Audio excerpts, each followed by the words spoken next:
शर्मा जी, कैसी बातें कर रहे हैं आप? क्या खराबी है इस ड्रेस में? और अन्नू से सवाल पूछने से पहले ना हमें इस रघुपति का मुंह बंद कराना चाहिए। और तू क्या कह रहा था तुम? बकटेटी की शक्ल वाले कि मेरी बेटी का चाल चलन ठीक नहीं है क्योंकि उसने मॉडर्न कपड़े पहने।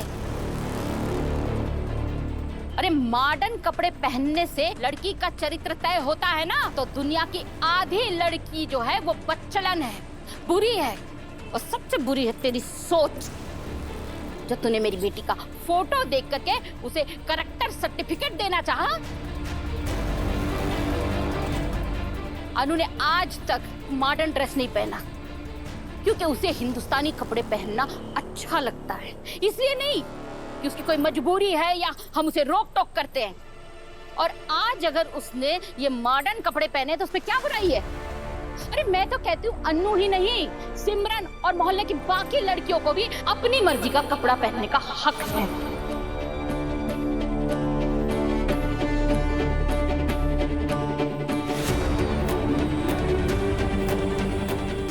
क्योंकि कपड़े बदलने से ना इंसान का चरित्र नहीं बदलता, लेकिन सोच बदलने से माहौल जरूर बदल जाता है।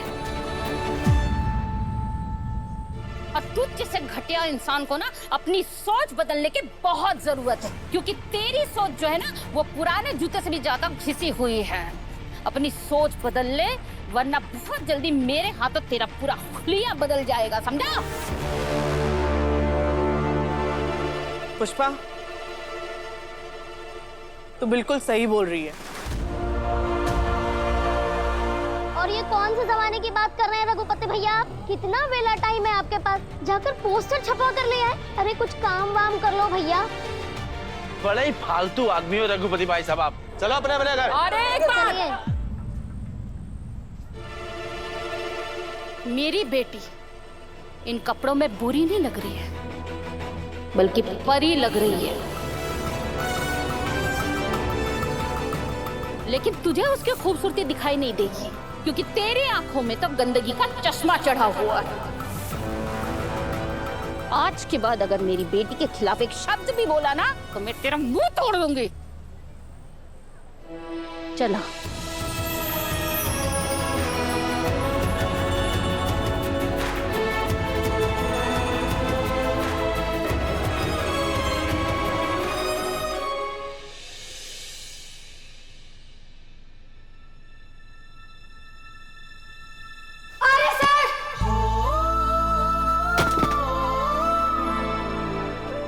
क्या तू बच्चों की तरह बिहेव कर रहा है? जरा अपनी उम्र का लिहाज कर लेने से बात।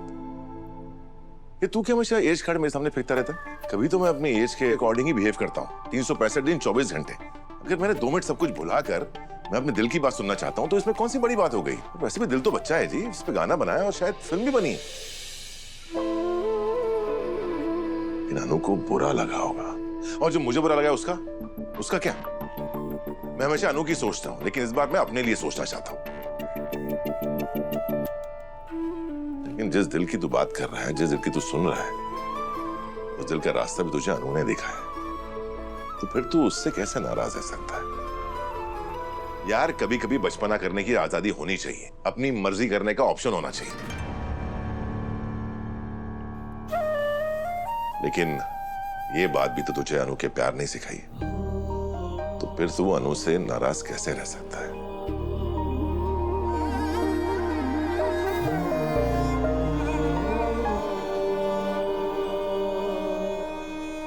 ऑफिस में जब भी कुछ होता है तुम हमेशा उसी की साइड लेते हो, इसलिए उसे लगता है कि वो अपनी मन मर्जी कर सकती है, और आज भी उसने वही किया।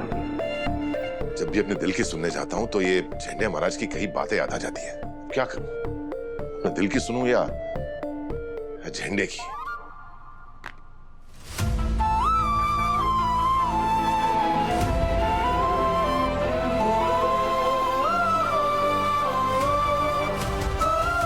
पता नहीं किस बात से परेशान है आर्य। माता रानी, इसकी हर टेंशन दूर करना। अनु बेटा, मैंने बाहर ज्यादा कुछ नहीं कहा, पर तेरी चुप्पी देखकर ऐसे लग रहा था कि तूने वो ड्रेस पहनी थी। देखो अनु बेटा, रघुपति की बातों से ज्यादा बुरा मुझे इस बात का लग रहा है कि ये बात हमें बाहर से पता चली। तुझे अगर ड्रेस पहननी थी तो हमें बता दे। अब आई एम सो सॉरी। मैं कसम खाकर कहती हूँ कि मैं वो ड्रेस नहीं पहनना चाहती थी, पर मुझे आर्य सर ने दी थी ना, तो मैं मना नहीं कर पाई। पर उन्होंने ये ड्रेस क्यों दी तुम्हें? अरे तो क्या दिक्कत है अगर उन्होंने ये ड्रेस दे दी तो? और ऐसी पार्टियों में ऐसे ही ड्रेस पहनते हैं शर्मा जी। उन्हें लगा होगा अगर अनु सूट वूट पहन के आ गई तो उसका कोई मजाक ना उड़ा दे, इसलिए दी होगी उन्होंने ड्रेस। आपको याद है ना, जब हम लंच पार्टी पे गए थे तब मैंने साड़ी पहनी थी, लेकिन वहाँ की ज्यादातर हाई क्लास लेडीज लोग ऐसी ड्रेस पहनी थी। अनु तू बता, अभी तो पार्टी में गई थी ना, तो वहाँ भी ज्यादातर औरतें ऐसी ड्रेस पहन के आई थी ना, मुझे पता ही था। पापा पर मेरी गलती है, मुझे आप दोनों को इन्फॉर्म करना चाहिए था। So sorry. आगे से मैं ऐसा कभी कुछ नहीं करूंगी, पक्का प्रॉमिस। क्यों नहीं करेगी? क्या खराबी है इस ड्रेस में बेटा? बल्कि तू तो कितनी सुंदर लग रही थी बेटा उसमें। और सच कहूँ तो मेरा भी कभी कभी मन करता है कि मैं भी ऐसी ड्रेस पहनूं। और नहीं क्या, सभी मिडिल क्लास लेडीज का दिल करता है कि कभी कभी वो ऐसी ड्रेस पहने। लेकिन क्या करे, हमारा शरीर जो है सुपर स्टार जैसा हो गया, हमें कोई ड्रेस फिट ही नहीं आती। तेरा जब जो दिल करे ना तू वो पहन, मैं समझूंगी मेरे अरमान पूरे हो रहे हैं।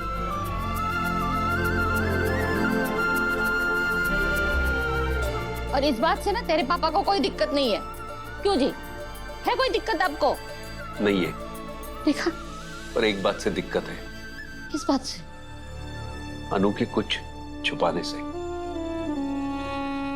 देख अनु बेटा, तू आर्या सर के साथ छोले कुलचे खाने गई थी, तब भी तूने वो बात हमसे छुपाई थी। कोई इंसान जब छुपाता है ना, तो उसके बारे में गलत होने का शक होने लगता है।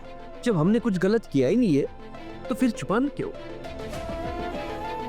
समझ रही है ना? जी पापा, मैं आगे से आप दोनों से पक्का कुछ भी नहीं छुपाऊंगी, आप लोगों को सब कुछ सच सच बताऊंगी, पक्का वाला प्रॉमिस, गॉड प्रॉमिस।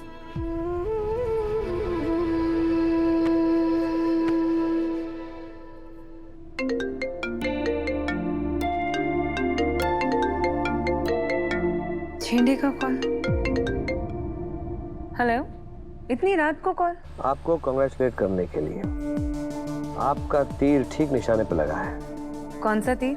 अब इतनी भी मत बनिए मीरा मैडम। आर्यवर्धन सर का अचानक आना और उनका अन्नू से बेरुखी यूं ही नहीं है, आपने जरूर कुछ गड़बड़ की है। कैसी गड़बड़? सर ने अन्नू को जो पार्सल भेजा था, मैंने उसकी डिटेल्स चेक किए हैं। उसमें पंजाबी सूट था, पर अन्नू तो कुछ और ही पहन कर आई थी। उसका मतलब ये कि किसी ने तो ड्रेस चेंज किया है। इससे क्या प्रूफ होता है कि वो ड्रेस मैंने चेंज की है? क्योंकि सर की अन्नू से बेरुखी का फायदा सिर्फ आप ही को है मीरा मैडम। इल्जाम अच्छे हैं, पर सबूत कहाँ है आपके पास? मैं ये सारे इल्जामों को डिनाई करती हूँ, क्योंकि मैंने ये सब किया ही नहीं है। काश ऐसा ही हो, क्योंकि अगर आर्यवर्धन सर को लगा कि इसमें किसी की करामात है, तो वो खुद उस शख्स को पाताल से ढूंढ निकालेंगे। और हाँ, इतनी रात को कॉल करने के लिए सॉरी।